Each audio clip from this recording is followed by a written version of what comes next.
Atonement. I want to kind of steelman your position and then maybe give you some of my thoughts on it or explore some of that. So is that okay if I kind of steelman here and see if I understand where you're coming from? Sure. That work?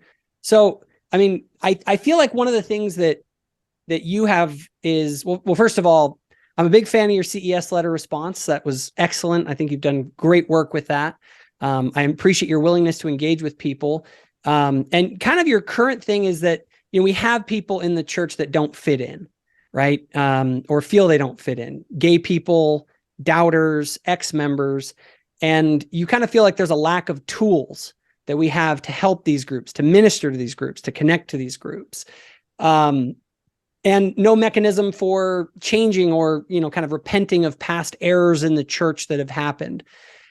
And then you have, on the other hand, this sort of DesNat group and or maybe what you might consider DesNat adjacent people who are making it harder for those people to feel welcomed and included in the church. And you are very much against the people that are making it harder for those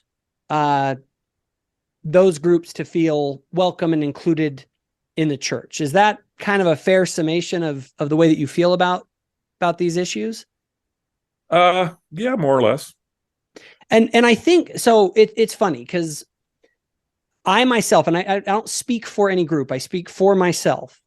Yes, I divide everything up into what I call private ministry and public advocacy, right? A lot of people who know me personally actually are shocked at how not opinionated I am with them, how much grace I extend.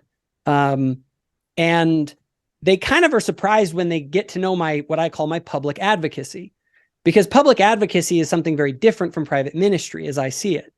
In public advocacy, when I'm engaging in the public square, we're trying to sort out ideas, what's true and what's false.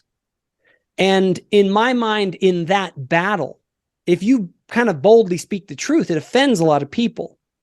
Like if you say that gay marriage is sinful inherently, publicly, that's going to get you a lot of scorn, for instance. Now, this is where I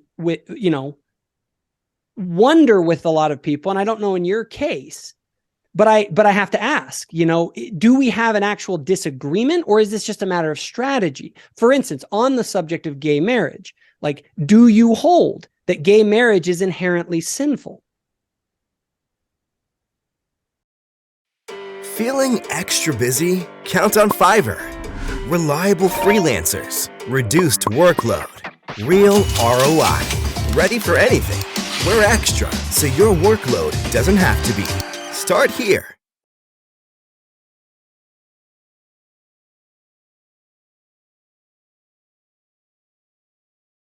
Matt here just got final payment on his biggest contract yet.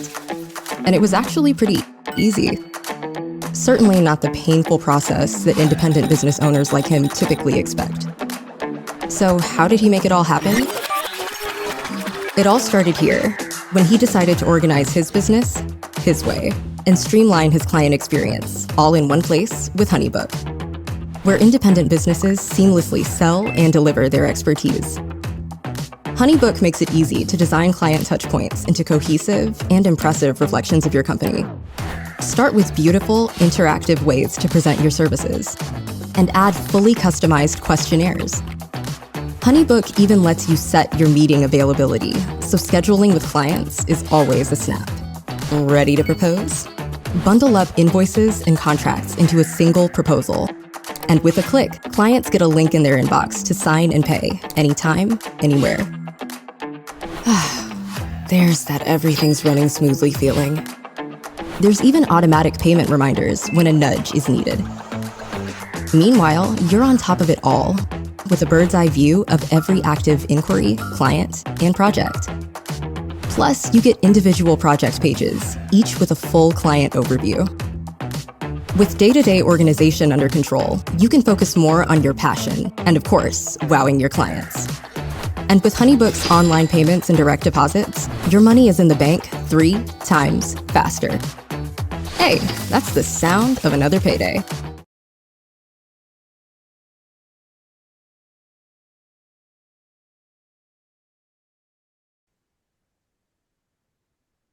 No, See, I don't. and at that point, I feel like now I understand you better. If I believed that gay marriage is just as morally legitimate, I didn't say that either. so you don't, so you do I- believe that it is less moral or immoral in some way. What's kind of your take on that? So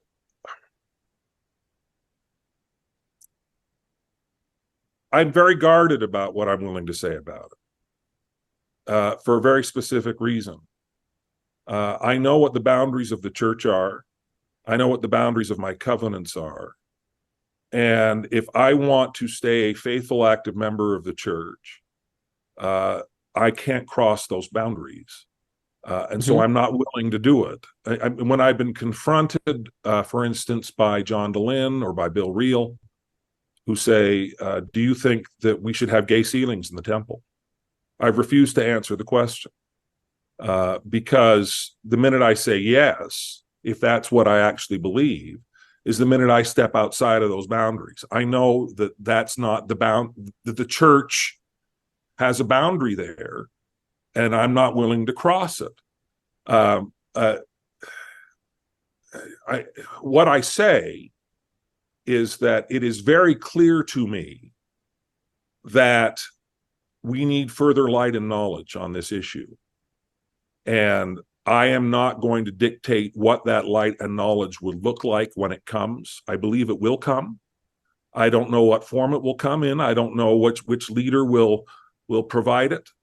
But the reality is, how we handle LGBTQ people in the church has changed dramatically in my own lifetime. Sure. And I think it's silly to say that it's going to stop changing, and that, so do you believe that at some point in the future, the church will change on this issue and allow for gay ceilings? Specifically, I don't know what that light and knowledge will look like. I do know the church will continue to change, as it has changed dramatically and drastically over a relatively short period of time, in terms of what we teach and what we believe about LGBTQ people and their status. So, and this is where I guess, and I honestly think, Jim, and right now, I don't think it's anyone who's paying attention. The LGBT issues is the number one issue dividing the members of the church right now. Okay, it is. And I hear things like Elder Holland saying that our faithfulness to the family proclamation is kind of the test of our generation. And so where there's a concern for people like myself, that we worry when we see so many members like yourself, Jim, who are out publicly saying things that seem to undermine the doctrines of the family proclamation, with them out there explicitly saying it won't change. First of all, family proclamation, what it actually says is very different from how it's weaponized. Because particularly on Twitter, the family proclamation is the cudgel that pounds people out of the church, and that pounds people in the church to feel less than, to feel like garbage, when in fact the family proclamation, in terms of what it actually says, is not anywhere near as divisive or exclusive as its proponents use it. And so does it exclude... I'm undermining the family proclamation is not accurate, because the family proclamation, what it actually says, what it actually represents, what it actually does, is very different from how I think you use it, how Desnat uses it, and how people who have decided that this is the centerpiece of the restored gospel of Jesus Christ use it. For me, the centerpiece of the restored gospel of Jesus Christ is the atonement of Jesus Christ. And the issue, but that's central to Christianity? That isn't really central to the restoration. The restoration, like the unique doctrine of the restoration, ultimately is the sealing power, and the pinnacle ordinance of Latter-day Saint temples is the sealing ordinance. Well, barring potentially some others, but that's really the pinnacle for any regular member. And that is a requirement for exaltation. And so, and here's where I'm coming from, Jim. If the church were to change its stance on marriage, Walden University is all about change. It's time. I would lose all trust in the brethren, because they would totally contradict the things that were taught, not only by our living apostles for the past, since the dawn of the Restoration, but the unique doctrines of the Restoration, and meaning the sealings and the necessary male-female union and all of that. Like our temple ordinances are designed around a male-female dynamic, an Adam and an Eve. When someone embraces the idea that there's multiple genders and we get to decide our gender and all that kind of stuff, like, at what point do you say, if you can't even get this doctrine right, like, you're not reliable as mouthpieces for God? And my faithfulness ultimately is to Christ. And so I look at these changes and I say, I think there's a reason that they're saying, and they're saying this. They're saying this cannot change. This will not change. They've said it explicitly. And so when I see members that are many times. Well, real quick, last point, I promise. When I see members telling other members to place their hope in change rather than to place their hope in the doctrine of Christ, that's where I get really worried, because you're giving people false hope that's never coming, and you're going to hurt people. I'm going to hurt people. I don't know that we have anything to discuss. I mean, it's just, well, first of all, now you're talking about the doctrine of Christ, and you rebuke me when I say the atonement of Jesus Christ is the centerpiece of the restored gospel. And you say, I do believe that the atonement of Jesus Christ is the centerpiece of Christianity. We are, and it is the centerpiece of our religion as true Christianity. However, when you look at the unique doctrines of the Restoration, you lose me completely. Well, we have an evangelical here who also believes in the atonement of Jesus Christ, and God bless him for it. Absolutely. We are part of a Christian tradition that believes in those things, but I'm talking about the unique doctrines of the Restoration. Jacob. Go ahead, Stephen. Go ahead, Stephen. Well, I just want to say, first of all, Jim, I want you to, because Jacob's been doing a lot of talking, and I think it's important that we hear your perspective. No. You say that the Family Proclamation does not say what people like Jacob are saying, and and so I want you to tell us, what does the Family Proclamation say that you think is really important, and contrast it with what some of the people who you feel are using it as a cudgel. Maybe tell us, what does it say to you? What does it say that you think is important that people understand your view of the Family Proclamation, and why it's important that you feel that your view gets out there? Well, the Family Proclamation talks about marriage being ordained of God. It talks about the important nature of the family in the plan of salvation. It talks about the importance of putting family life at the centerpiece of every individual's life. And I think all of those are laudable and wonderful things. The things that are taken from the Family Proclamation are inferences. For instance, many transgender Latter-day Saints embrace the Family Proclamation's single sentence mention of gender, because it talks about gender being an essential part of our eternal identity and purpose. And they embraced that and said, you're right, my gender is an essential part of my eternal identity and purpose. And my eternal gender is at odds with my physical gender, which required President Oaks to come out and say, no, that's not what we meant. What we meant is your biological gender at birth. And that, to me, demonstrated, okay, but that's not what the Family Proclamation says. And then I get a lot of heat from people like Jacob or others who say, oh, gosh, you're twisting the words of the apostles. You're giving people false hope. You're ignoring things that will never, ever, ever, ever change. And if this were to change, wouldn't this undermine confidence in apostles and prophets? And I just think, where have you been for the last 15 years? because what we teach about homosexuality and gender identity has changed radically. I'm not just changed sort of in procedure. What is the most radical official teaching of the church that's changed in the last 15 years? The teaching that you do not choose your sexual attractions. Was there ever a time? Was there a time in the church when it was? May I finish my sentence? I'm sorry. Go ahead. Go ahead. And that your sexual attractions do not change as a result of sufficient righteousness. When I was growing up, anybody that showed any tendency toward homosexuality was given a copy of Spencer W. Kimball's Miracle of Forgiveness, which calls homosexuals voluntary perverts who thinking they can't change, have not pounded their head against the door enough. How can you say you do not change if you have not pounded on the door until your muscles are sore and your arms are bloody? It can be done. That was the teaching that was perpetuated throughout the church. And that is a teaching that the church now explicitly rejects. So the idea that the church does not change, will not change, cannot change is belied by the fact that the church has changed and continues to change. And when I hear people say, well, this will never, ever, ever, ever, ever, ever, ever, ever, ever, ever, ever change, I hear weakness. I don't hear strength.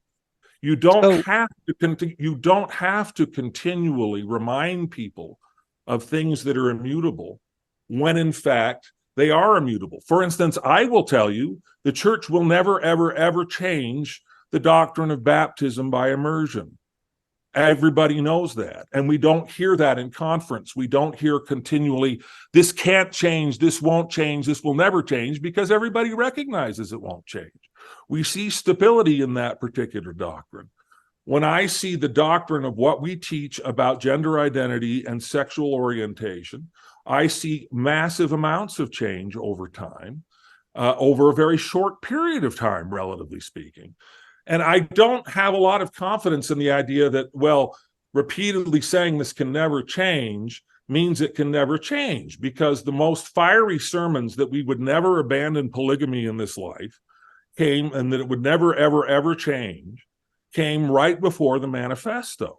Well, can I address that just real quick? Couple of points. Sure. First, the manifesto. I mean, if somebody thought that polygamy was never going to change, they should have just read Jacob 2, which was written before the manifesto was written. And the other thing is that I agree that certain rhetoric and opinions of church leaders may have changed, and even church policies that may have changed. But the church never had any official doctrines. The scriptures don't address the origins of homosexual behavior. And I think the church has changed in the right direction in the way that it treats homosexual and same-sex attraction. Earlier, you said that the gender identity was one of the central doctrines of the Restoration, and now you're saying the church has never had any official doctrines on gender identity? No. The idea of there being a male and female gender, and those being the only two genders, is absolutely not only central to the Restoration, but central to the entire Christian idea of the reason that gender exists. It was Jesus himself who said that. Told that to Joseph Fielding Smith, who said that gender isn't going to exist in the lower kingdoms. Well, and fine, he might have been mistaken. I don't base anything off of one particular prophet and what they say. I generally go off of what I would consider a collective witness of the prophetic voice over time, including the scriptures. And so where I look at nothing to say about gender identity, absolutely nothing. The scriptures have nothing to say about gender. The Book of Mormon doesn't. The Doctrine and Covenants doesn't. Did Jesus? No, he didn't. How about the scripture where he says, "For this reason he created them male and female, that they may be joined together and become one flesh." That in the New Testament? Did Jesus say that? Yeah. Jesus did say that in the New Testament. And not only that, God created them male. And God created them male and female, and God, the temple ceremony is built on a male-female dynamic, with the entire Restoration theology resting on exaltation being a heavenly parenthood. Yeah. I just, I don't know how to have a conversation with somebody who tells me things can never change when they cite things that have changed drastically. I didn't say things can never change. Tell me the temple ceremony hasn't changed. Well, hold on. I'm not saying Temple things can ceremony never has change. changed radically. I'm saying is where, I guess I'd ask you though, but what's the limiting principle, Jim? Like what can't change? Like if the brethren came out and said we don't need baptism anymore, or if the brethren I feel like there's this arbitrary line that you're creating for what can and can't change. No, I'm not creating any line. I am not putting any limits on what God can and can't do. You're the one who's saying God can't do something. So could they receive a revelation that Jesus Christ was not our savior? It seems very, very unlikely to me. But you actually believe that could happen? I don't think it's going to happen because Jesus Christ is our savior. Well, I mean, but the point is, I don't want to do anything that God doesn't want to do. If God does not want to provide a way to include LGBTQ people in the restored gospel, then that I'm willing to accept that. I'm living within those boundaries right now. I am not attacking the church on this. I am not demanding the church do anything. I am not calling out the brethren for any. I mean, I'm not doing any of that. But I am sitting in the confidence of knowing that God is good, and that further light and knowledge is likely to continue to come as it has come in the past, particularly on this issue. And the thing is, can truth contradict truth? I mean, if you're saying that something is true, like if the church comes out and says that marriage is defined as the union of a man and a woman, that's different than saying that God only wants it to be that way. That's the definition of what a marriage is. And the church is going to come out and change that. That means that what they were saying originally was not true. Correct? You're saying that the church is capable of saying things that are not true? Yes, absolutely. That's correct. I believe that they can. But at what point, Jim, do you start saying if they can't get marriage right, if they can't get any of these things right, and the broader culture seems to always get it right, why is it like that? Maybe what we should be doing is following popular culture rather than following the leaders of the church, because it always seems that the church are catching up to them 10 years later. No, usually it takes 20, 30, 40 years, particularly it did with civil rights. Well, maybe I should stop listening to them now. Oh, go ahead. Sorry. On civil rights. I mean, I just listened to you, and the assumptions that you're making are just bizarre to me. Because in order to stay faithful, in order to have a sustainable faith, you have to be able to accept the reality that prophets and apostles do not have their agency extracted from them. I agree with that. Some prophets and apostles. I agree. The church not only gets things wrong, but sometimes can get things massively wrong. I agree. So when you say to me, how can you stay in this church if we can't even get marriage right? Well, I'm staying in this church when we didn't get race right for 125 years. And frankly, that was, and in my opinion, that was because of the popular culture. It was Brigham Young going along with the popular culture of his day that led to the priesthood ban, in my opinion. Right. And so the church got something wrong for 125 years. So how can you stay in you're this right, church, but the church was Hansen, the church was that this church can do something that wrong. And my answer to your question is the reality that that's what mortality is. Mortality is the experience of getting things wrong and learning from your mistakes. And the church does that institutionally just as well as we do that individually. So to sit there and throw this at me saying, how can you possibly stay in this church and think that there is more inclusion coming for LGBTQ people? Because how could we possibly get something like this wrong? It's like, well, did you not notice when Brigham Young said that interracial couples should be put to death on the spot, and that was the law of God that would always be so? I mean, what Jim, did the scriptures support Brigham Young with what he was saying? No. So does the scripture support, what do the scriptures say about LGBT stuff? Nothing. Nothing? The scriptures don't talk about homosexual behavior and gay sex? They certainly don't in the Book of Mormon. They certainly don't in the Doctrine and Covenants, and they certainly don't in the Pearl of Great Price, completely absent. So then you're left with Levitical law. No, you're also no left with Paul affirming Levitical law. Yeah, you're left with Paul. And our living apostles and prophets. Okay, but now you're moving the goalposts, Jacob. You just said to me the problem is the scriptures it's all over the scriptures. What do the scriptures have to say? And since you can't cite anything definitive from the actual scriptures, you then we're going to move on to Spencer W. Kimball and Boyd K. Packer, who essentially have been repudiated for many of the things that they've said. And we no longer publish the miracle of forgiveness. We no longer teach the doctrine that Spencer W. Kimball was teaching about homosexuality. And when Boyd K. Packer tried to say that the family proclamation is a revelation and that nobody is born gay, when he was the president of the Quorum of the 12 Apostles, he was publicly and embarrassingly corrected by the First Presidency, and his talk was changed when it was published.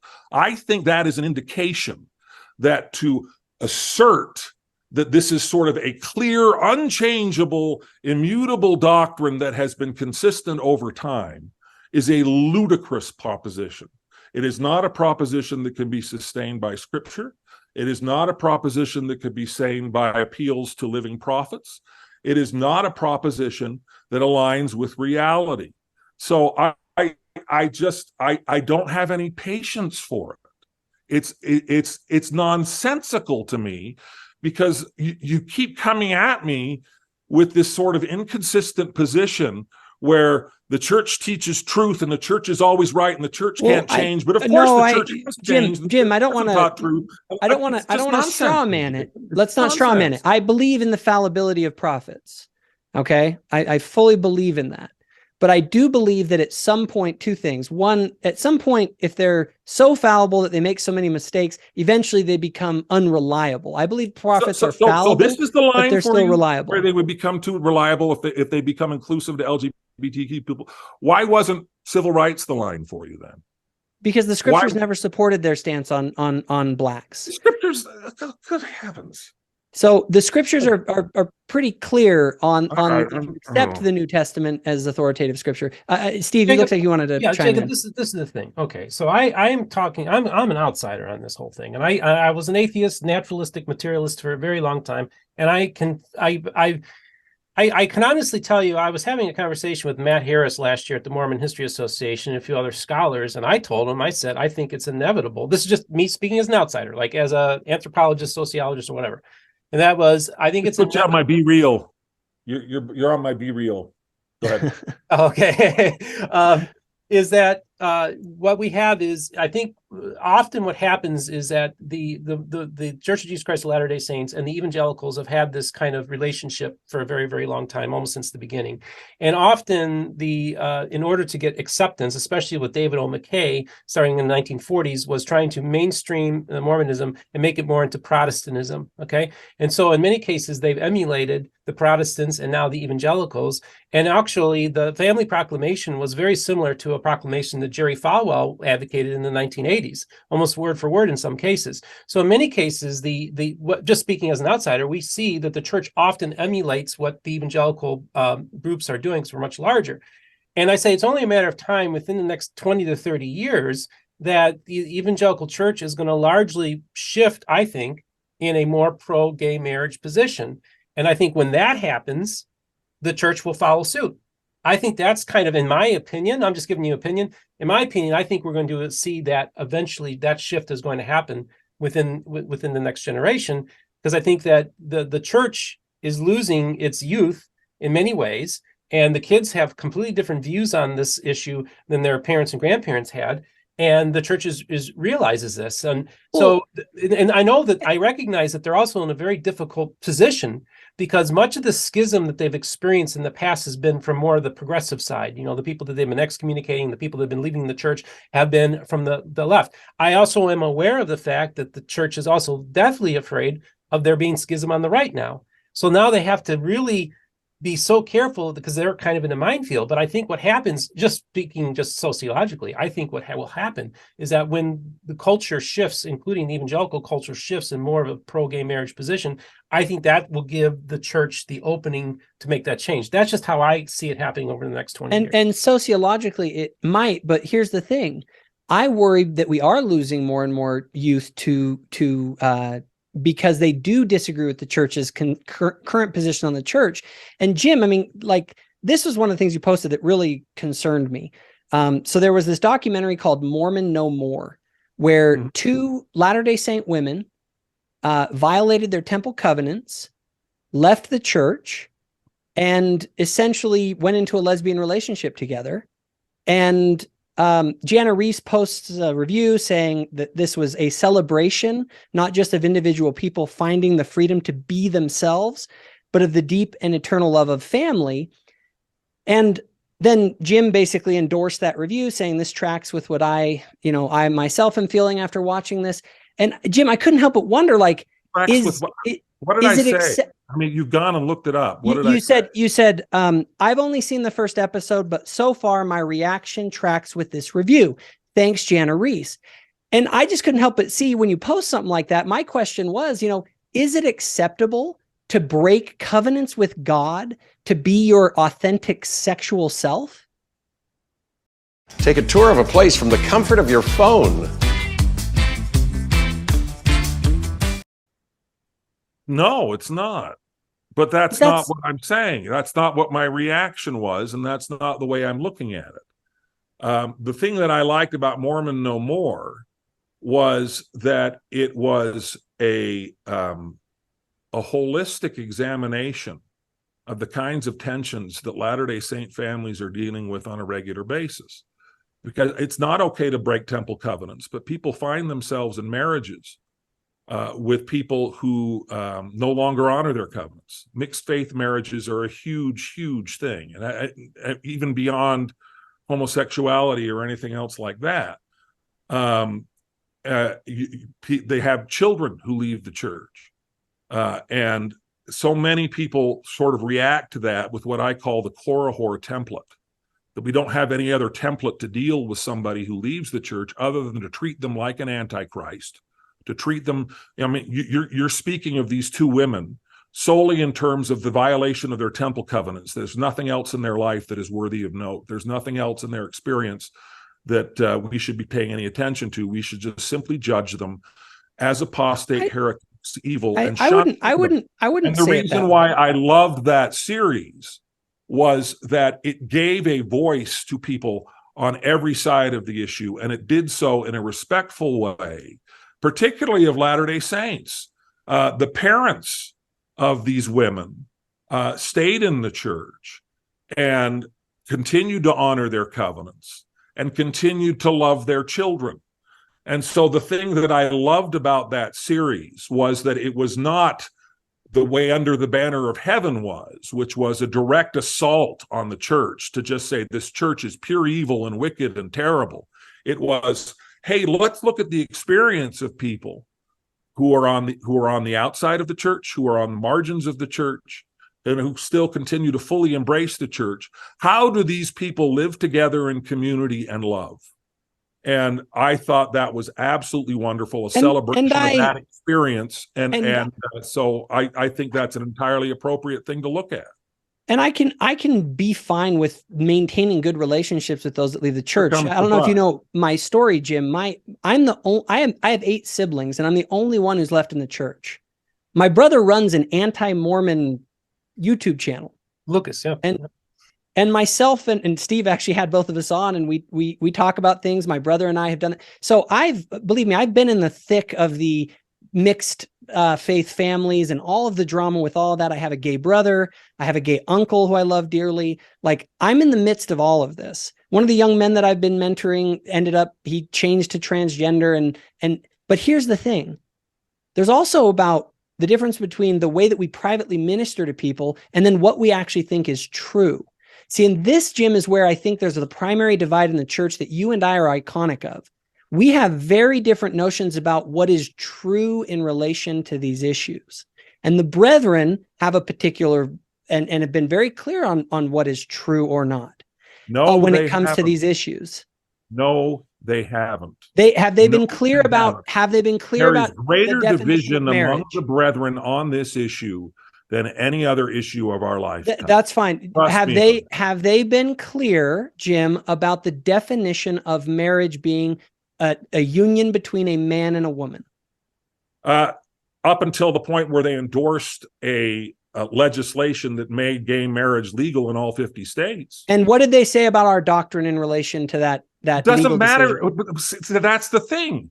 I mean, you're sitting here trying to say they have this immutable position, but so you think that whether they're right or not, they embraced a law that in 2008 was directly antithetical to Proposition 8 in California, that they were spending money on, and that they put the entire reputation of the church on the line for.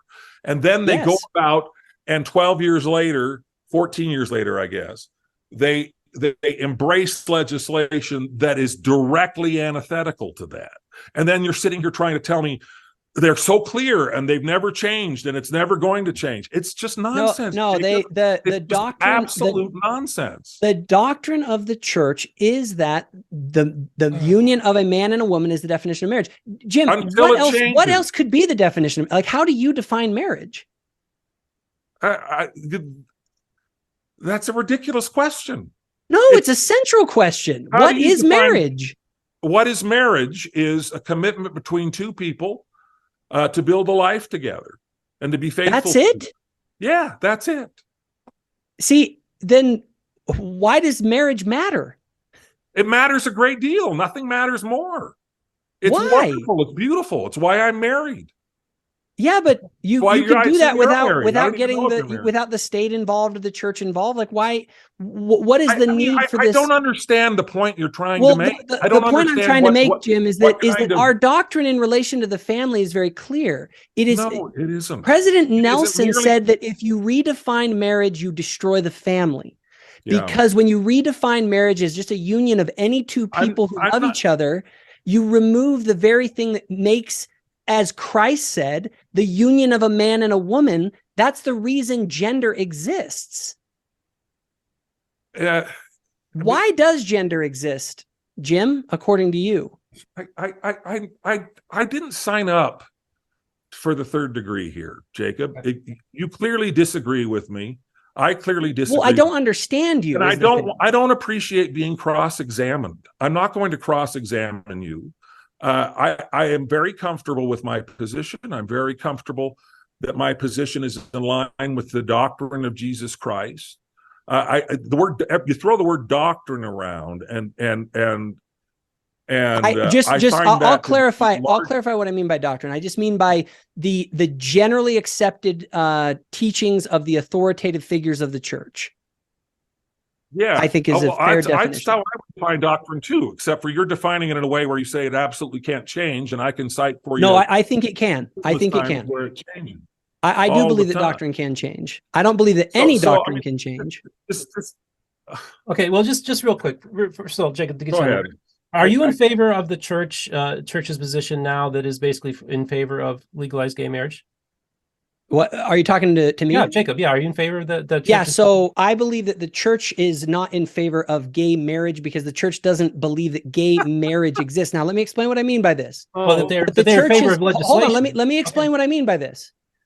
What the church has done is they've realized that on the legal lever, they're never going to get gay marriage defined the way that they define marriage. So what the church has done is the church has said, look, if you give us religious liberty, we no longer will fight the legal battle to redefine marriage. Well, that's a change, isn't it? It's a huge change. That's a change. Yeah, and it's a smart change. Yeah, I agree with the change. So if they can change on this, how can we rely on them on They haven't changed the doctrine. The doctrine of the church did not change. The church's position towards the legality. Hold on, Jim. Let me answer real quick. Incoherent. You answered at length. Hold on. And you contradict yourself from one sentence to another. It's nonsense. Jacob, let me just. I do. As an outsider, the one thing that really I think a lot of outsiders are going to be mystified by a church that practiced polygamy okay, Redefine Marriage, practiced polygamy for a very, very long time, said it was an eternal principle, was a central doctrine to the church for a very, very long time. And there are still people that practice the principle because they are continuing what they consider to be an eternal principle that has to continue, and that they were just following John Taylor and the prophet's words on this as well. Okay. Yeah. So here we have a church that redefined marriage in the 19th century. I wouldn't say that. I wouldn't say that the church redefined marriage. It allowed for multiple marriages to exist between one man and multiple women. But this is the thing. Of course, they redefined marriage. Of course, they redefined marriage. The Republican Party was founded in the 19th century to get rid of the twin relics of barbarism. I know all about the Republican Party's agenda. Because polygamy was considered to be a radical redefinition of marriage, and in fact is. Polygamy is found in the Bible, and the Book of Mormon specifically authorizes its temporary usage at times. These are standard positions of the church. Now, I agree. I would agree that those who have the idea that it's an eternal principle, that's a mistake. Go read Jacob 2. It's very clear in Jacob 2. Monogamy is the norm, and that at times. Don't listen to Brigham Young talk about how nobody gets into heaven. I know he was wrong. Okay, this is the thing. This is why your position is incoherent, Jacob. No, it isn't. It's nonsense. Well, you sit here talking about these eternal principles that can never change, and then I show you scriptures that say they're eternal principles, and you say, "Oh, those scriptures are wrong." And I show you Brigham Young, a prophet, saying it's eternal. Oh, well, Brigham Young was wrong. Are you familiar with my collective witness model?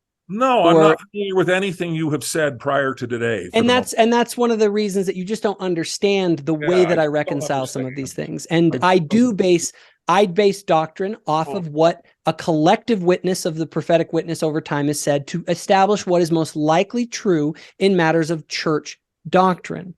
Go ahead, Steve. It looks like just to continue, because again, as an outsider, I also then have to look at the priesthood ban with the blacks and everything like that. I mean, when I see what the church was in the 19th century and I see what it is in the 21st century, it's a different church. Yep. It's a very different church. It's a Can I address that? Church. Can I address that real quick? Well, you can, but I just want to say that to me, it just doesn't seem that it's that implausible that 20 years from now the church will recognize same-sex marriage. Yeah, but the priesthood ban was never consistent with the scriptures. So it violated the collective witness of the prophets over time, ultimately. And that is the reason that I think that you had good grounds to say that they were wrong on the priesthood ban. On the other hand, I don't think the church was wrong in any way when it came to polygamy, except for those who taught that it was an eternal principle. That was where they went too far with it. Joseph Smith and Brigham Young and John Taylor and Wilford Woodruff? Those guys? You mean Joseph Smith, Brigham Young, John Taylor, and Wilford Woodruff, all of whom reiterated that it was an eternal principle? John Taylor, who received a revelation Smith, from I God. don't believe that Joseph Smith ever taught that. A freaking break. Read section 132. That it would never go away, that it was always the norm, that was what we were to always do? Jim, I think I would disagree with you very strongly on your interpretation. I don't care if you disagree with me. You're disagreeing with reality. The reality is section 132 is very explicit about the eternal nature of plural marriage. And that everyone is commanded, if they want exaltation, to engage in a plural marriage. Now you're moving the goalposts. I'm getting clarification on what 132 actually says, but we can debate that all day. I don't want to debate you. That's the thing. This is one of the reasons I didn't want to do this. I don't like debating anybody. It's a waste of time. It's ridiculous. Well, that's because you don't want to have these ideas challenged. No, it's because this is a terrible way to understand another human being. Well, I'm not Jim, real quick. It reduces me to a series of tenets that don't encompass my lived experience in the restored gospel of Jesus Christ. It does the same to you. And it becomes, and I think it, to a large degree, it's disrespectful of the Lord, because this isn't the way he deals with us. He doesn't debate with us. Well, I would. We live in experience. We live in relationship to him. And yeah, we do. So to do this and to take this kind of legalistic, kind of hair-splitting nonsense, and this will change, but this can't change, but the collective witness can change, but only it's just hooey. It has nothing to do with how I live the principles of the gospel of Jesus Christ, or accept the atonement of Jesus Christ into my life. Jim, but for the atonement it puts to mean things anything, front and center that are divisive and destructive and poisonous in a way that that I think drives people away and keeps people from coming back, and really skews and warps what the central message of the gospel of Jesus Christ should be. So, Jim, Well, I want to ask Jim you a question, because this is the thing: is I get where you're coming from, and as a gay man myself, I a lot of what you say resonates with me. But what do you say if the church was the shift and change its position on marriage? What would you say to the faithful Mormons who believe in one man and one woman marriage? What place would they have in the church at that point? How would you even handle that? Because many of them would probably be devastated and hurt and feel betrayed if the church were to do that. And so how would you handle that? or those in mixed orientation marriage. How about them? I think there's a reason the church no longer recommends mixed orientation marriage. It's a huge change, by the way, because the church used to say, just get married and that will take care of it. And then they discovered that 9 out of 10 mixed orientation marriages end in disaster. And now they say that doesn't take care of it. Don't do that. They don't say don't do that. No, they don't say don't do that. Don't crap on my friend Tember's marriage. I don't know who your friend Tember is. I know people in mixed orientation marriages too. The point of the matter is, to answer your question, Stephen, I want to back up and give just a little bit of context. One of the arguments against gay marriage that was propounded by the church and in the Proposition 8 debate and other kinds of things is this idea that gay marriage destroys the sanctity of traditional marriage, that it undermines traditional marriage.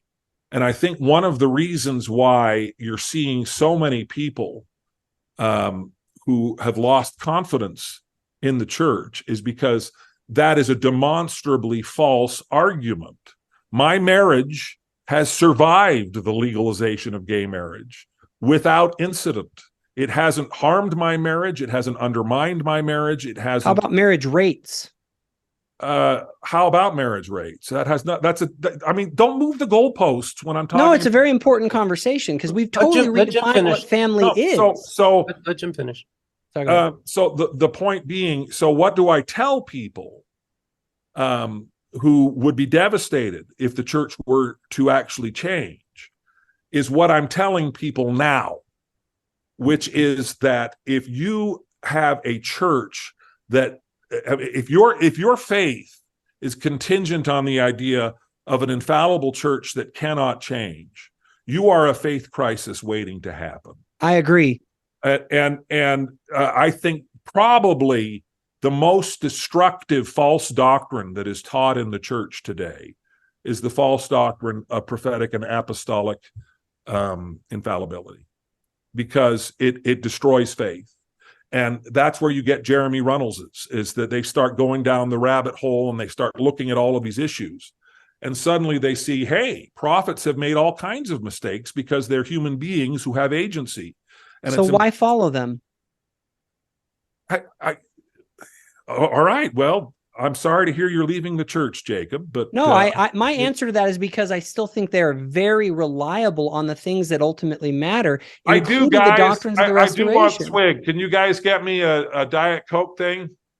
My sons came down. I'm supposed to. They're going to get swig. Here. Let me just hit one quick point that I really wanted to make here, Jim. I think truth matters. We represent two different camps within the church today, and the thing is that unless we confront what's actually true and what isn't true, and we just avoid this conversation about the reality of these things, and hash it out. Like, I want to invite you. I'd love to do a debate with you about what's true on this matter. A formal debate. I don't think I just spent 5 minutes telling you I think debates. Well, and I'm not. All right. Well, I'm not. Here's the thing. I don't think I'm going to convince you, Jim. I don't think I'm going to convince you. But the thing is, there are people watching right now. And ultimately, we're engaging online in a form of public advocacy. And the question is, what are we advocating for? And I worry when I see members of the church who are obviously bothered by the church's position on these issues and our definition of marriage, going on and essentially commiserating with people that are enemies of the church, who, instead of defending the faith, they go on and find common ground with folks like John Dehlin or Bill Reel. Now, I do know that you with John Dehlin in your CES letter, I think you did a great job. You defended the church there. But so often we go on and we basically whine with ex-members who don't like the church. It's like, would you go out into public and talk about all the problems you have with your wife? Or would you go in and talk to your wife about those problems? No. Well, the thing, Jacob, is this, is that I tell people Sandra Tanner and John Dehlin are Mormons. They are culturally Mormon. They are part of the conversation. And I don't like Mormons. I'm concerned about Latter-day Saints. Well, no. Well, I'm just saying, though, that they are part of the conversation that's happening with Latter-day Saints. So when you say something like commiserating, I think that, look, this is a broader conversation that's happening, and I don't necessarily. I am a little concerned about having too strong of an us versus them mentality when it comes to this, because Amen. I do think that, like, my channel, I try to be neutral, and I also look at everybody as being fellow image bearers, and so I try to respect them on that level and where they're coming from. And so if Jim, I feel in his heart of hearts, he is doing his part to defend your church, because he loves your church, and he wants, and he goes on Mormon stories. But if he's not defending the doctrine of the family, then he's not defending the church. I'm here for more. Ask your doctor about Safnello. Visit safnello.com. In fact, he's commiserating with those who agree with him that the doctrine of the family needs to be altered. And that's where I have a concern, and that's where a lot of us have concerns. And so the problem is, I look at it and I can just see the agenda. The agenda is that we want to try and alter what the church does, but they're not, like Jim, obviously he knows the boundaries, so he's not going to come out and explicitly say that. No, but it's my secret agenda. And I'm plotting with John Dehlin and Bill Reel. I mean, I'm not saying it's something like that. I'm saying that it's just what it is that Jacob, sit down and shut up for a behavior manifests what your intentions are. No, because are. you've sat here now for the last few minutes and said, I go and I commiserate, and I am conspiring essentially with the enemies of the church to try to bring it down from the inside and to try to change it from the inside. And I am doing something that is deeply destructive and painful. Let me give you some straight talk here. I don't think anybody is more destructive to people's testimonies than people like you and people like Desnat and people who take this sort of absolutely, I speak this pure truth and pure doctrine. I don't say that. That's a straw man. Yeah, that's just what you said. No, it is not. What planet what I'm saying is that the brethren have taught something, and I'm just affirming what the brethren teach. Sit down and shut up. I'm not done. Okay. Here's the deal, dude. The people who leave the church, the people who are offended, are the people who suddenly have doubts, and then they bump into people like you who say to them, well, then leave.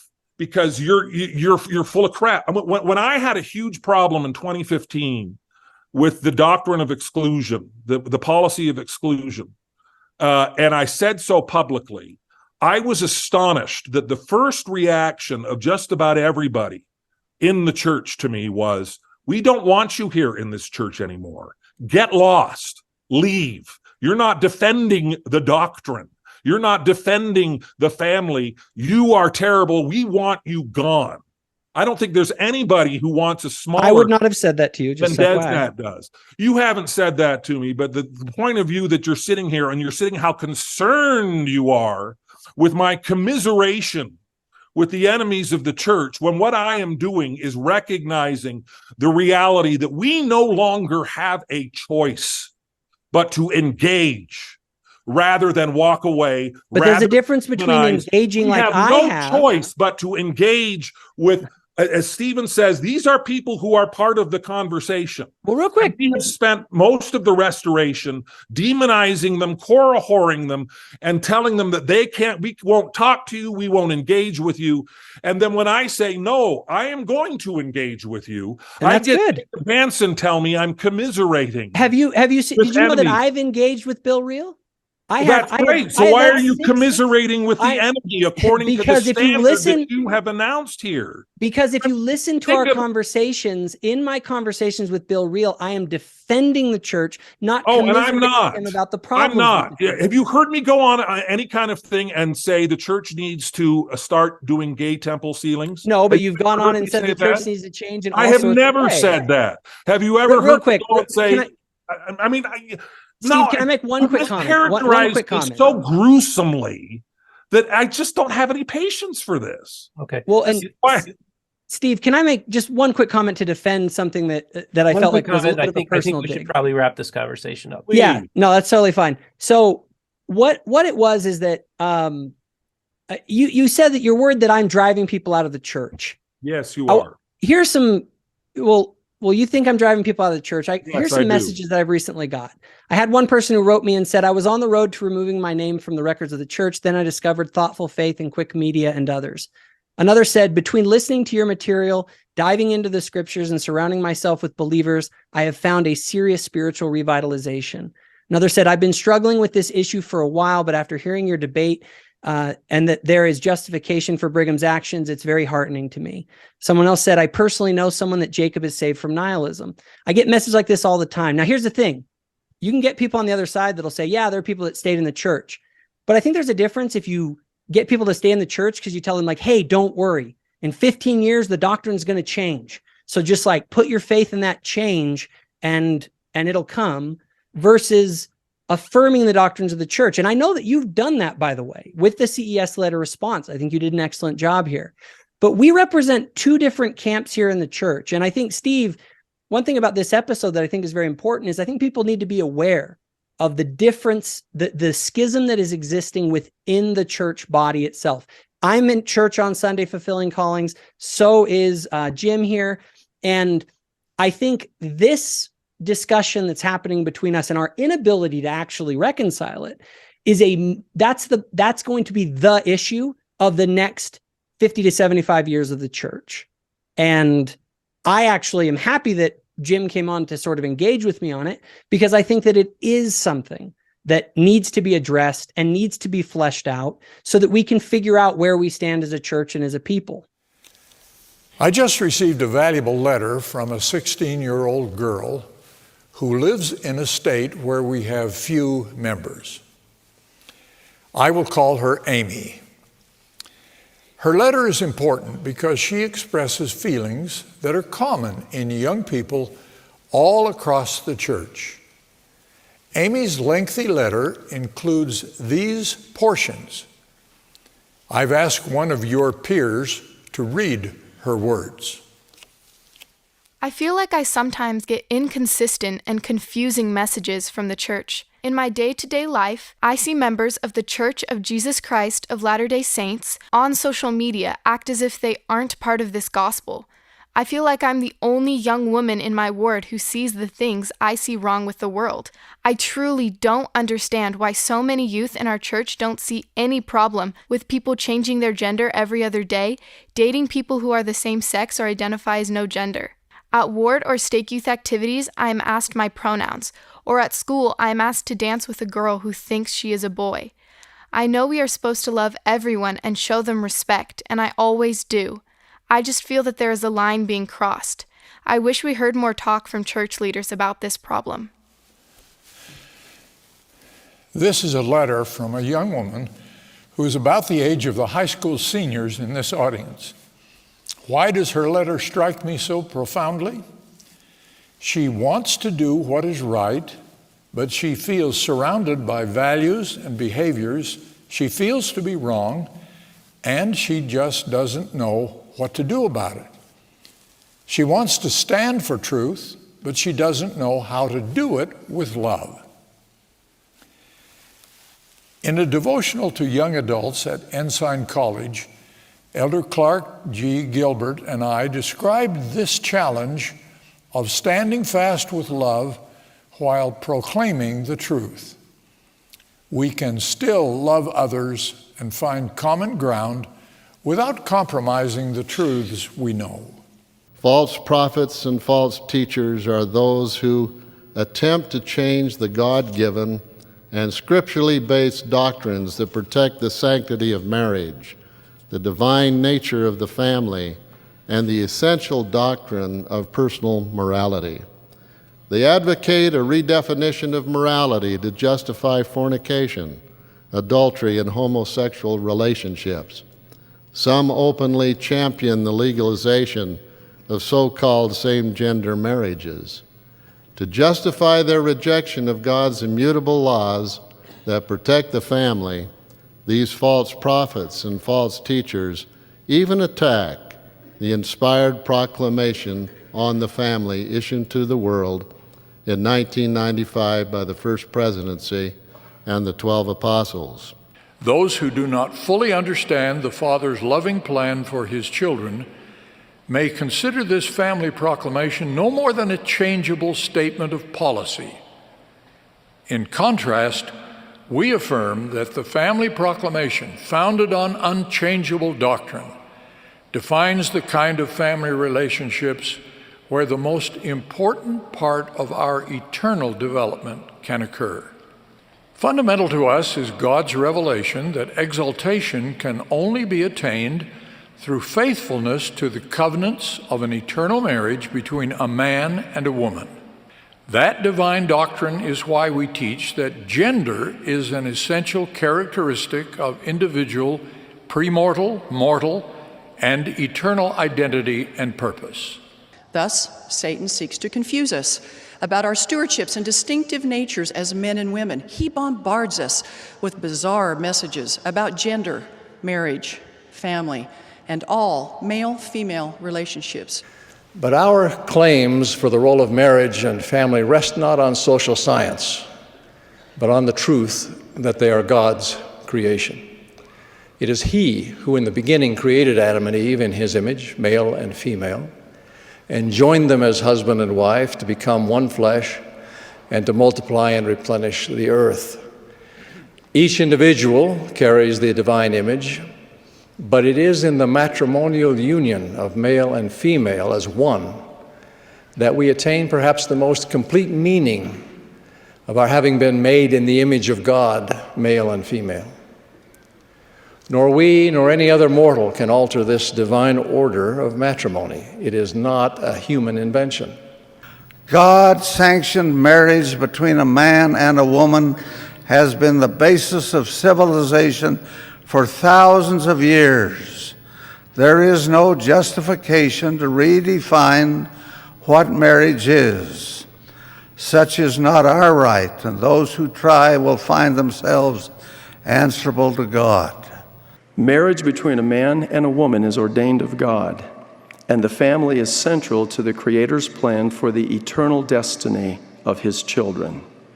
In large measure, true manhood is defined in our relationship to women. The First Presidency and Quorum of the 12 Apostles have given us the ideal to pursue in these words: the family is ordained of God. Marriage between man and woman is essential to His eternal plan. Children are entitled to birth within the bonds of matrimony and to be reared by a father and a mother who honor marital vows with complete fidelity. Worldly trends to define marriage in some other way would sadly serve to destroy the institution of marriage. Such schemes are contrary to the plan of God. The church must retain its family-based orientation. Among the first instructions given to man and woman was, "Therefore shall a man leave his father and his mother, and shall cleave unto his wife, and they shall be one flesh." God, in His divine plan, ordained marriage to bring about His basic organizational unit, the family. Regardless of what civil legislation may be enacted, the doctrine of the Lord regarding marriage and morality cannot be changed. Remember, sin even if legalized by man, is still sin in the eyes of God. We also know that gender is an essential characteristic of individual premortal, mortal, and eternal identity and purpose. Marriage between a man and a woman is fundamental to the Lord's doctrine and crucial to God's eternal plan. God's marriage pattern cannot be abused, misunderstood, or misconstrued. While we are to emulate our Savior's kindness and compassion, while we are to value the rights and feelings of all of God's children, we cannot change His doctrine. It is not ours to change. His doctrine is ours to study, understand, and uphold.